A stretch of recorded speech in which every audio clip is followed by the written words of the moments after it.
So what we're talking about tonight in terms of potential, there's many stages to go through. And perhaps the first is to see where you are triggered day in, day out, and why you allow yourself mentally, physically, emotionally to be distracted from your true purpose. And it could be trauma.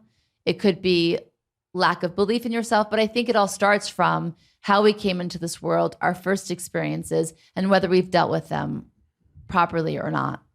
You mind giving, I like putting you on the spot, an example from you your own love doing life? that to me. Yes. You don't like when I do that to you. I try. About what, trauma? Trauma, yes.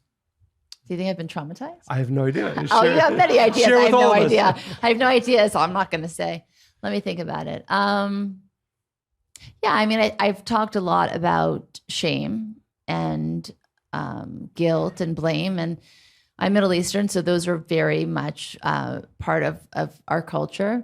And it took a long time to get past that. But I think I identified the first time I ever felt shame. And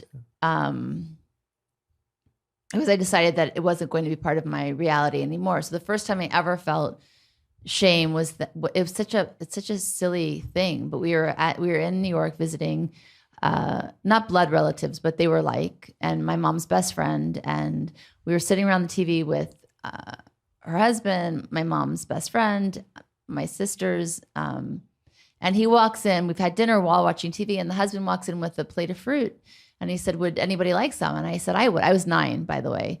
I said, "Oh, no, I was 7." I said, "Oh, I would love," and everybody went like that. I was rude in saying that I would like it, right? That I actually expressed what I desired, and I didn't have any shame about it. But then I was shamed for it, and there were many. I mean, I ended up having an eating disorder later in life, and I can't say it's because of that. But when I go back to all of the things, I look back to the first time I felt shame.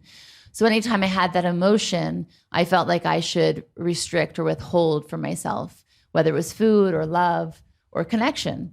And I often say, for people, we all have a default emotion. And for me, it was sadness, right? It was the way that I dealt with the shame. So if you look to how you deal with any kind of dissatisfaction or discomfort, go back, and it's an emotion that will show up. It's how you meet every time you feel that. Go back to the first time you felt that way.